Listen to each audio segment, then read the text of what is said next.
India just quietly rewrote its entire naval rulebook on Navy Day 2025. And in the process, it completely dropped a core term the Navy has used to describe itself for an entire decade. Welcome to this explainer. Today, we're going to decode the newly released Indian Maritime Doctrine 2025. We'll cut straight through the noise, look directly at what the text actually says, and understand exactly what this massive update means for global naval power in one of the world's most critical oceans. Okay, let's dive right in. If you've been reading up on the Indian Maritime Doctrine and looking at the 2009 edition, well, you're already out of date. On Navy Day 2025, India dropped a huge update to this foundational rulebook, completely shifting its self-described role on the global stage. This isn't just a minor tweak, it's a fundamental realignment of how one of the world's largest navies views its purpose, its adversaries, and its future. To get a grip on these updates without getting totally lost in dense military jargon, we're going to hit 6 key areas today. We'll start with the new naval rulebook, then define policy, strategy, and doctrine. After that, we'll track the doctrine's evolution, unpack what is new in 2025, decode a critical terminology shift, and finally, look at the international law connection. All right, kicking things off with Part 1, the new naval rulebook, and really understanding IMD 2025. So this document dropped on Navy Day, effectively scrapping the outdated 2009 framework. Think of this document as the absolute top of the stack for the Indian Navy. What makes this 2025 edition such a big deal is how explicitly it aligns with long-term national priorities. It specifically ties the Navy's foundational thinking to broad national goals, things like Sagarmala, which focuses on port-led development, or PM Gati Shakti, which is a massive national infrastructure connectivity plan. It's essentially syncing up the military machine with the state's economic and developmental engines. Moving right along to Part 2, policy, strategy, and doctrine. Let's establish our fundamental vocabulary. People constantly use these terms interchangeably, but they are entirely different layers of planning, and honestly, this is where a lot of commentators get tripped up. First, we have policy. Policy is strictly the political level vision set by the government. It answers the big question, what does the nation actually want to achieve? For example, SAGAR, which stands for Security and Growth for All in the region, and its 2025 successor, Mahasagar, are policies. They are prime ministerial pronouncements, not Navy documents. They're the political goals. Strategy, on the flip side, is the action plan. If policy is what the government wants, strategy outlines exactly how the Navy plans to use its current forces to achieve those political objectives. It's practical. It's immediate. A great example of this is the document called Ensuring Secure Seas, which was published back in 2015. And finally, we have doctrine, which is what we're geeking out over today.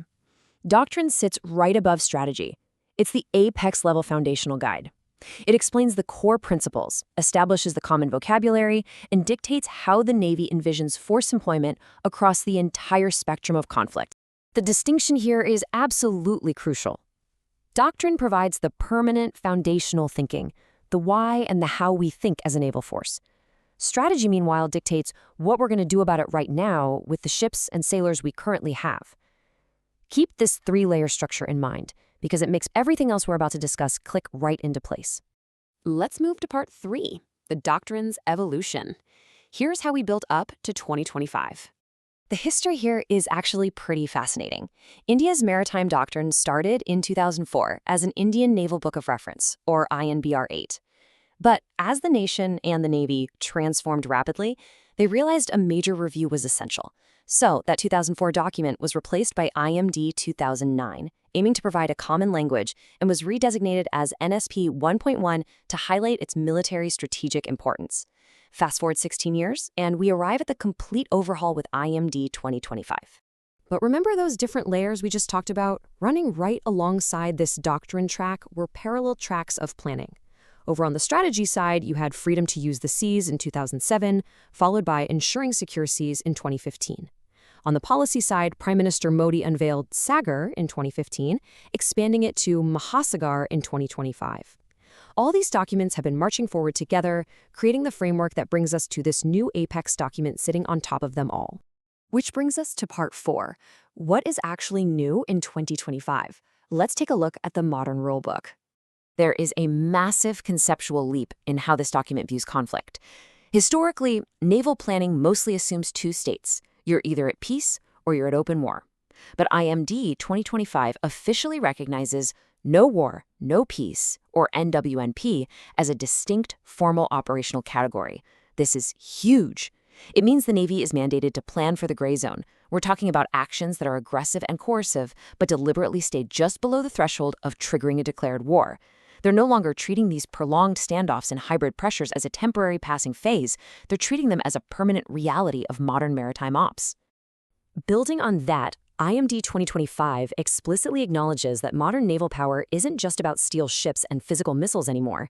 The doctrine formally highlights threats spanning the space domain, cyber domain, and non-kinetic cognitive and information warfare. And cognitive warfare? That means actively shaping public perception and military morale through disinformation and psychological pressure. It's a striking acknowledgement that controlling the seas today literally requires controlling the digital and psychological networks that span across them. But reading the document like true analysts, we really have to point out what's missing. Independent defense analysts have flagged a rather glaring structural gap here. The doctrine document makes zero direct references to Sagar or Mahasagar by name. None. Which is pretty surprising given the Navy has conducted extensive operations under the Sagar banner since 2015. It represents a very curious disconnect between the Prime Minister's political vision and the Navy's own doctrinal text. And that disconnect leads us perfectly into Part 5, a critical terminology shift. Let's try and decode this change. This is perhaps the biggest analytical mystery buried in the text. For a whole decade, earlier documents confidently spoke of India as a net security provider in the Indian Ocean region. It was a bold, highly assertive title, but IMD 2025 quietly replaces that phrase entirely.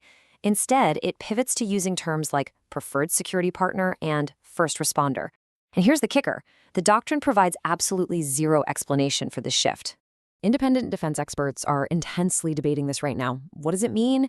Does this unresolved shift signal a recalibration of India's maritime ambitions? Is it an honest recognition of capability constraints and budget limitations, or is it merely a stylistic diplomatic preference to sound a bit more collaborative and less dominant to its neighbors?